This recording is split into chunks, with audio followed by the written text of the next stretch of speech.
All right, the very first customer-only Speed Toad quarterly call with myself and Sam, and future calls. Maybe we'll have fun guests and guests of the Speed Toad call and bring in different perspectives. But we had a good speed training session yesterday, Sam. How's your body feeling? You took about twice as many swings as I did.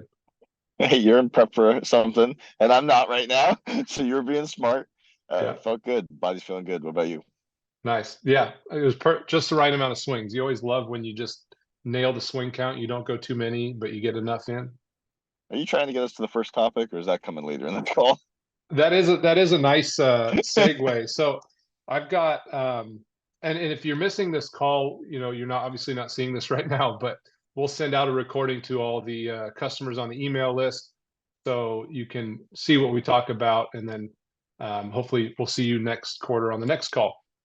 But to that point, one of the four there are four main topics of questions that we got from everybody, and that one was kind of swing count and rest in between and how frequent you should be training.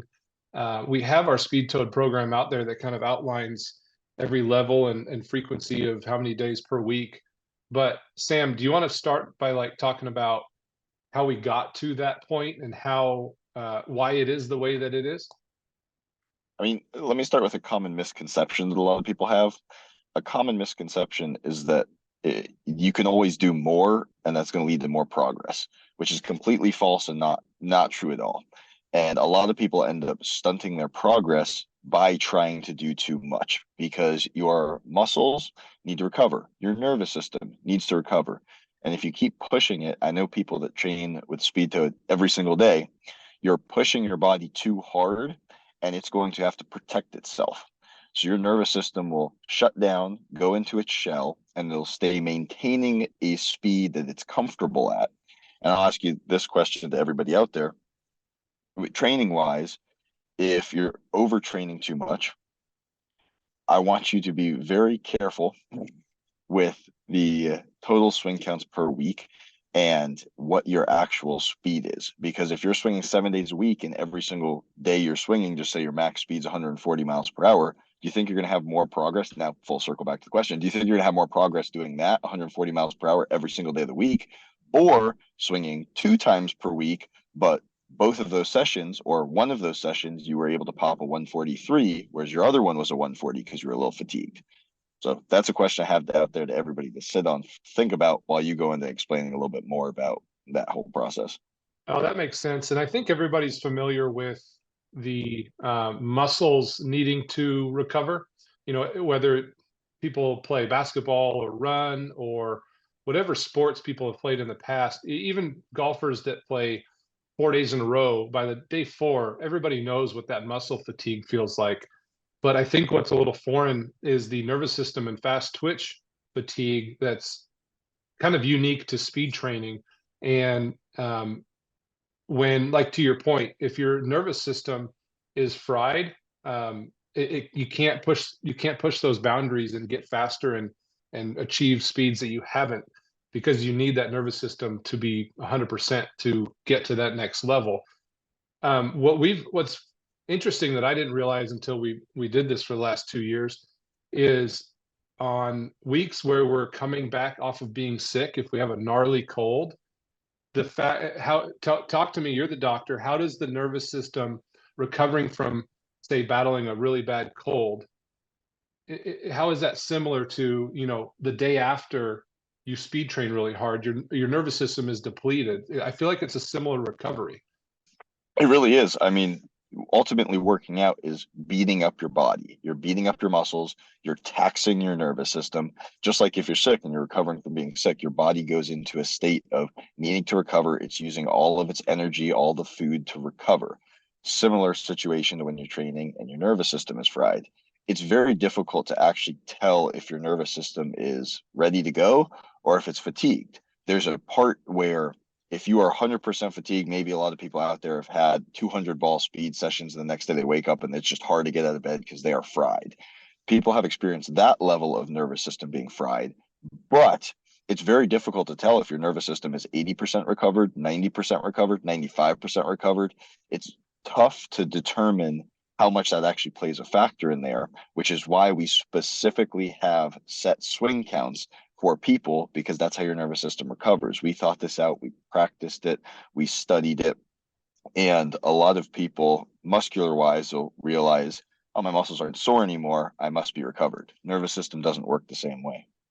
Yeah, and that's where you and I have different, at the levels we're training at, we have different programs, because my recovery is different than yours, and we figured out how that works for each of us. But again, we're what we're doing is kind of the speed toad program plus hundreds of swings, so it's a little bit on a different level. So and it's funny enough, because we had one speed toad user that texted me.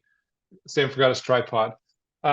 We had one speed toad user that texted me about a month ago, and he had witnessed about, I think it was 8 or 9 miles an hour of club speed gain, both speed toad and driver, in the first 6 weeks.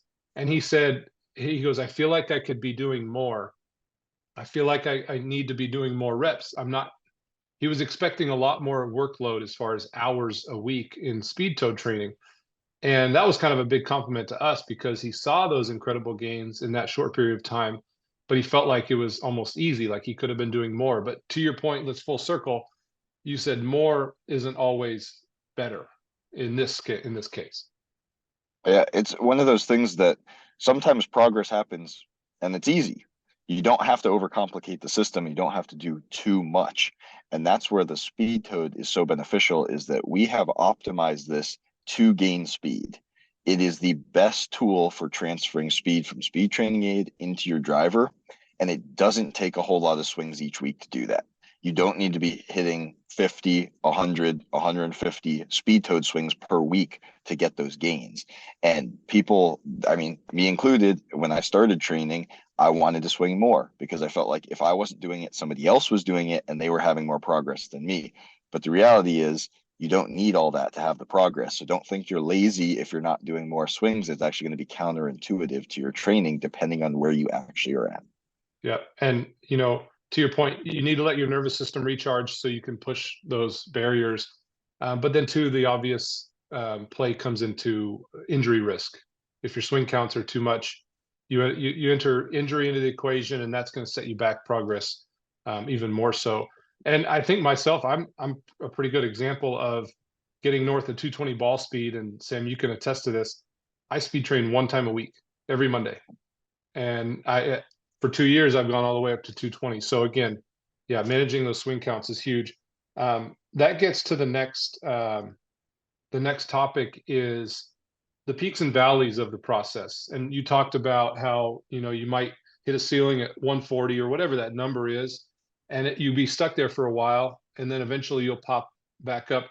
Speed training is very much a peak and valley process, and you're going to have weeks where you just make nothing but gains, but then you're going to have a month, maybe sometimes 6 weeks, where you just can't quite break through that next threshold. Um, you kind of touched on it earlier, Sam, about your nervous system protecting itself, but would you mind kind of going into why this is a peak and valley process and we can't just go nothing but faster every week? Well, nervous system is a big factor of that. Other factors are, some weeks, your sleep's off, some weeks your nutrition's off. And I think a lot of people forget that and assume it's always the same. But even if you feel like you're sleeping the same, you're not always sleeping the same, or your body's fighting off some virus that it caught, even though it doesn't know it, because constantly there's all these little tiny things that are going into causing some variation day to day. But aside from that, when you look on a bigger scale, your nervous system, when you do pop up and you hit a big number, it immediately wants to go back and protect itself. So it'll start coming back down, and that's when you hit your valley, and it'll coast for a little bit, and you keep pushing through, and eventually goes, no, we can do this. I am used to swinging this fast. And then you pop up, but you pop up a little bit higher that time because it's already been that speed. And that's the biggest thing, is your body has to swing a certain amount of swings at a certain speed before it can get used to actually swinging that speed and swinging faster, which is again why the lighter weight training is so good with the speed toad, is because your body gets used to swinging that fast, and then it knows it can swing your driver a little bit faster, and it keeps climbing. Sure. So there's a portion of it where, like you mentioned, when you pop up and break an old personal record speed, your body almost protects itself because it says, whoa, that was foreign. What's this all about? And you have to then get used to swinging those speeds more so. And then eventually it will be comfortable enough to then pop up again to that next speed. Exactly. And I know we just said this, so a lot of people are going to go back to our first topic and say, well, then why don't I swing 7 times a week so that I can hit those numbers that much? But that's when you're maxing out your nervous system at that number versus your nervous system is getting used to a number. So when your nervous system is getting used to a number, that's a whole lot different than being stuck at the exact same number because your body's so taxed and tired hitting that number that many times. So we're not saying the more times you hit a certain number, the easier it will be to go up. It's more so your body, once you do hit a high speed, it will naturally come back down for a week or two. You will have to, and it can even last longer than that, depending on where you're at in your gains. Sure. But then your body will start getting used to it. Your muscles start getting used to it. It'll become your new normal. And then you can now proceed to progress. That makes sense. I've always viewed it as like a ceiling and a floor effect, where the speed toad is raising your ceiling, and let's say 120 is your kind of your ceiling, and you hit 122 with your speed toad, and your driver is going to be, roughly 112. It's lagging and it's your floor. And then as you move that floor up, your ceiling stays the same. And then eventually that pressure builds up and you pop that new ceiling. It's a push pull effect between speed toad and driver and your top speed and kind of your base, that speed that you can hit every day, even on bad days. As that gets closer to your ceiling, it almost puts pressure on it and then it pops up again. Yeah, love how you look at it that way because a lot of people focus on that top number so much. Also, pay attention to your base out there. Pay attention to your averages because you'll notice that as your ceiling goes up and then you start experiencing, I haven't PR'd in 3 weeks now, but look at your base because your base could be moving up, which it likely is. And all of a sudden, you're averaging a lot higher than you were before, which means, just like you said, there's pressure building and that's going to blow the ceiling off. So you're ready to PR any day. Yeah. I think moral of the story is it is a peak and valley process, and those valleys sometimes last way longer than you hope. But know that in those valleys, your baseline is still moving up. Your ceiling might not have changed, but your baseline's moving up, which means out on the golf course, you're still going to be realizing benefits. And just stick to the process, and you will see those gains come in future weeks. We had a chat question come up, and then also Zoom is going to cut us off right at 7:30. So I want to make sure we touch on all the topics. We start talking about driver speed, and one of the questions was, the speed toad and the driver is designed to swing 7 miles an hour apart. So the speed toad is going to be 7 miles an hour faster than your driver. Someone is finding their gapping was 7 when they started. Their speed toad has gone up, but their driver now is about 10 miles an hour slower than their speed toad. And they're wondering why that is. Because the speed toad is designed, obviously, to have a one-to-one translation in speed gains to your driver. I know when I saw that happen a couple times last year, I had a mechanical sequencing flaw with my driver that I didn't have with the speed toad. And I was able to look at video of my speed toad swing and my driver swing, pretty quickly identify the difference. And oh, that's why my gap is what, has gotten too large, because I'm changing my swing when I put driver in. I know, Sam, you had an experience where, tell me what you felt and why the speed toad has been easier to execute a better swing than the driver, and it helps implement those good habits. So so again, speed toe is lighter than your driver, and when it's lighter, it puts less tax. It's less taxing on your muscles essentially. So we always call it muscling in the long drive world, but essentially it's throwing the club over plane, casting the club, and it's very easy to do that with a driver, and especially the heavier it is. Think if you're swinging a sledgehammer, you're going to, and you're at the top of your backswing, you're gonna have to throw it over the top to get it down to the ball, throw it over plane. But with a lighter, just say it was an alignment rod, it'd be super easy to put it in any position that you want. So with the lighter speed toad, it's easier to put it in good positions to develop good habits and to have good swings. So when you go back to your driver, that could lead to a swing flaw showing. Not a new swing flaw coming up, but it's a swing flaw showing. So what I recommend you doing is record your speed toad swing, record a video of your driver swing, and compare them. See which one is better. It will likely be your speed toad swing if you're swinging 10 miles an hour faster with that versus the Yeah, yeah. 7. but check them out, see where you're losing some of that speed, and then you can start working on developing that technique to get it to actually transfer over. Yep. Eh, It's amazing how the speed towed being 140 grams and the driver at 195, it's amazing what just 55 grams does due to the leverage being on the end of your shaft.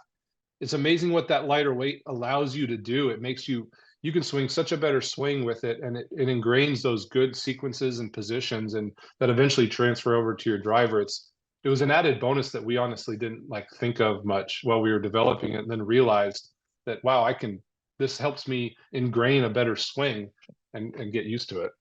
And a lot of times, without even thinking about it, you'll do something with a speed toad that you make a technique change without even realizing, because your body just finds the positions to move it faster. And that's the best thing about the speed toad, is that it's kind of a swing trainer in itself. In order to make it move faster, you're going to have to find the better positions, and your body's going to naturally do that when you're trying to push speed. And then 1 to 3 weeks, that's when you find, without even thinking about it, that's when it translates into your driver, because now your body's able to do it with the lighter weight, so it eventually will be able to do it with the heavier weight. And it's kind of a swing trainer in and of itself. Yeah, yeah. And I always say, especially in this scenario where the differential, the gapping's too much, think about what feels, not positions, but what feels in your speed towed swing are equating to those faster speeds, and really find that one feel that gives you that faster speed, and focus on that feel with your driver. And that has helped me at least, finding that feel that produce faster speeds, and then really focusing, hyper focusing on that feel when I'm swinging my driver. Yep. And if it's 1 to 3 weeks and you have an 8 or 9 mile per hour gap, that's okay. Your speed toad might have popped up first and then your driver. That's typically what happens, is you'll PR with Exactly. your speed toad by a mile per hour or two, wait 2 or 3 weeks, driver PRs by 2 or 3 miles an hour. And it happens like that, pretty much like clockwork. So now if you Yeah. get off of that and it turns into 3+, that's when you want to start looking at your swing, seeing what's not transferring over, and then make the adjustments from there. That's a good point. Yeah, the gains, the gapping will spread out, and then in a couple weeks you'll close the gap again. It's not always the same day. That's a good point. We talked about rest, peaks and valleys. We got two questions that I want to get to, and Sam's losing daylight. You're getting, I can still see your face. Um, so I had a question on the email about a pre-round warm-up in terms of before your round of golf if you don't have a driving range. And then it looks like we have a question in the chat. Describe a typical warm-up routine before you start the speed toe drills. Between moves, i.e. step back and step forward, do you take practice swings to get warmed up to the next exercise? First, I guess I'll touch on the pre-round golf round warm up. Um, Assuming you're healthy and everything, I think the biggest, for me, my biggest importance is making sure my heart rate and blood is moving. That way my muscles are warmed up and my joints have adequate blood flow going. Because if you just walk out of the truck and try to make that turn on the first tee, your joints, your muscles, nothing's going to want to move. So any way you can get your heart rate up without, sweating and getting out of breath, but get your heart rate up before you go play golf, whether that's jumping jacks or dry swings with a driver or speed toe to get your body moving faster. It's always important to me, at least that's the biggest priority, is just getting my heart pumping before taking that first swing on the tee box. Any other advice there, Sam? Now, I have a really supportive wife who's shining a light on me right now Ah, in the car. that's the halo. Yeah. So that exactly what you said, of get your heart rate up, and to use the speed toad in there, especially when there's no driving range, because a lot of courses, public courses, don't have driving ranges, or driving ranges that you can't hit your driver on. It's amazing to get your nervous system, just how we're talking about boosting your nervous system up to firing 140 miles an hour when you can only swing your driver 130 miles an hour, because then it transfers. Same thing goes into golf. If you can start moving your body a little bit faster before the round, it becomes a lot easier on the course. You've already done more. Now, we're not trying to overly tax your body before, so that's where you watch your swing counts. But with the speed toad and with it being lighter, you can start swinging it slow, just slowly ramp up 10, 15 swings, and you'll feel really, really good after that. Yeah. And again, yeah, to your point, you haven't taxed your muscles because it's lighter weight, but you got your body moving quickly, which will transfer onto the course. Evans asks about, do we take practice swings to get warmed up before we move on to another exercise? And I'll answer. Yesterday I did do that. I did some regular speed toed swings, and then I went to the baseball drill and the baseball swings, and I took about two, especially with a swing like the baseball swing that's a little complex in its sequencing. I like to take about two, maybe even three at 80, 90% before I go 100% just to get the rhythm of it. My body's already warmed up, so I'm ready to swing 100%. But when you're moving on to Evan's point, when you're moving on to another drill, it doesn't hurt to take about one or two at 75% just to get the rhythm of it. Yeah, exactly. And it comes down, it's the only reason to do that is one, sequencing, and B, is safety. Is just get used to the same movement that you're going to be doing at 100%, do a little bit less. Just like when you're warming up in the gym, whatever movement you're doing, you typically should start with less weight. So if you're bench pressing, go through bench press with the bar a couple of times. Start feeling the motion. It's only going to make that swing set better. So if you're doing a 3x3 of step back drill, we want you to be able to get the most out of that 3x3. So if it means two swings at 75%, just to be like, okay, I remember I shift my weight back on this step. I have to load, I have to transfer, and then let it all out. Perfect. I think that's awesome. Yeah, I like it. Okay, we'll go up. It's on a drill question as well. Hey guys, my step forward drill is faster than my regular swing. Is that normal? And this is actually another unintended benefit that we didn't even think of with the speed toad was I've got a bunch of my buddies using it at the club I play at. And every time I bring them through their first session, I'll have them do their regular swing and I'll get a speed number. And let's say that's 100. Then I'll have them do the step back drill and get a number. And let's say that's 100. Then I'll have them do the step forward drill. Let's say that's 103. What that tells me is in their regular swing, they're not incorporating their front side, their lead leg in their regular swing. So there's an energy leak in their speed generation in their regular golf swing. That's why those drills are so cool is they show you what you're not utilizing in your regular golf swing. And so again, the moral of that story is if you see a higher speed on a certain drill than your regular swing, whatever that drill is incorporating, backside, front side, that's a hint to you that you need to get into that side and use the ground more effectively in your regular swing from that side. It's such an awesome, it's a coach in and of itself, just having the radar there telling you, from one drill to another. Yeah, and ultimately, if it's 1 mile per hour difference or something, you can just assess that a little bit to maybe you're moving the shaft forward more so that you're swinging it back and you don't do that in your normal swing. But if there's a gap of two or more, then you definitely want to assess what you are not doing correctly. So, for instance, you said step forward drill is not using your front side, step back drill is your back side. Step forward and back drill is the combination of actually applying both, which is why that's so good to do in the program, which we eventually evolve in there. Don't know how many people have gotten that far yet or where they That's right. started, but yes. And I love that. And baseball drill has another purpose, and every swing has a purpose. So if you're experiencing that one is faster than your just normal swing, there's an element in that swing that needs to be applied into your normal golf swing. For sure. Cool. And we've got two more questions. We can hammer that out in 6 minutes. Amy, how's Amy's arm doing holding the flashlight? We good? Hey, I'm on the phone too, so it looks great. All right. So real quick, I'm thinking about getting one for my dad for his birthday. Is this something he should be doing? How would you suggest he get started on speed training? We as of last month, we had a 71 and 72-year-old using Speed Toad. Last weekend, we had the oldest Speed Toad user was eclipsed by 12 years. 84 years old, we have a Speed Toad user. If you can play golf, you can swing a club head that weighs 195 grams.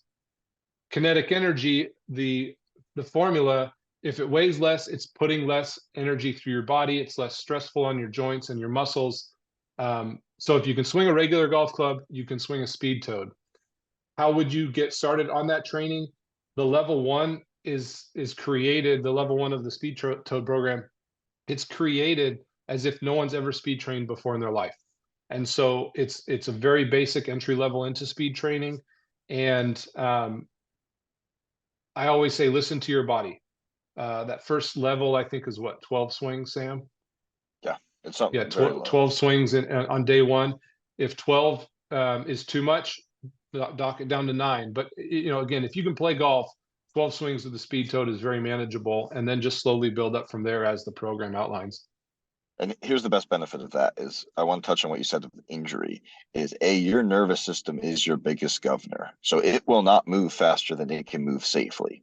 But when you introduce something like overweight training and you start talking about speed training in that sense, that's when injury risk shoots up, especially for older people, because their muscles now, their joints, ligaments, tendons are not used to taking that load. Whereas the only thing, again, you said it yourself, that when you're swinging the speed toad, it's lighter, so it's less taxing on your body. The only thing it is taxing more on your body is your nervous system, and your nervous system will be your biggest governor. And how many people should use speed toad? Everybody at every age, because it makes golf more fun. You got to hit the ball further, and it's a lot more fun. And it'll actually prep your body to being healthier on the course because now it's moved a little bit faster, so it can handle 18 holes a little bit easier too. Yeah, for sure. It is so fun. Seeing progress, seeing speed progress is so addicting. I actually bought it. We got two more questions. They keep coming in. We've got 7 minutes left. We got this. I actually We bought gained a another. minute. Yeah, Zoom started the countdown, so I got it live right here. So I'll update us. I actually bought another shaft for my speed toad. It's supposed to be my same shaft. Do you see any issues training with this way? That's what we do. We have two of the same shaft. It makes it super seamless. But I think Sam timed it. How long does it take you to take your driver head off and put your speed toad on? I mean, it's like 7 or 8 seconds. It's Yeah, not. It's not long at all. we'll start adding that to our training and see how fast you can get that time down. So New world record. yeah, the speed toad world record, fastest switch out. It's a NASCAR pit crew. So if you have two of the same shaft, yeah, go for it.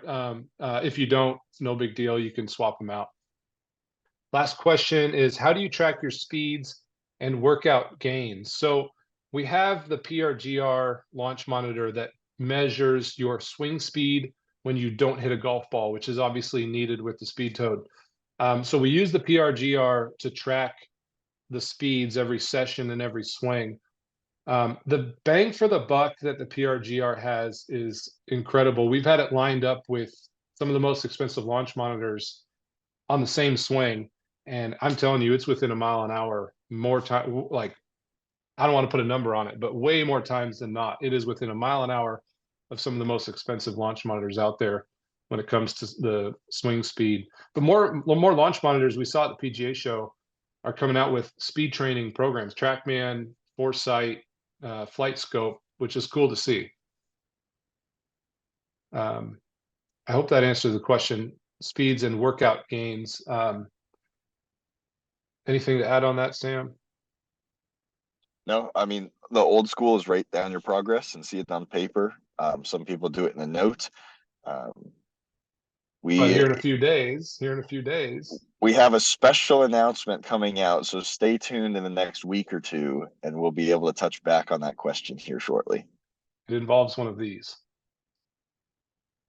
Yeah, Sam's been working hard on that. So that's all the questions. We've got 5 minutes to spare. Sam's got plenty of light on his face. Great job tonight. Super informative. Thank you very much. Thanks for hopping on. We'll send this recording to everybody, and you know how to get a hold of us if you have any questions. Thanks for your support, guys. All right. See you guys.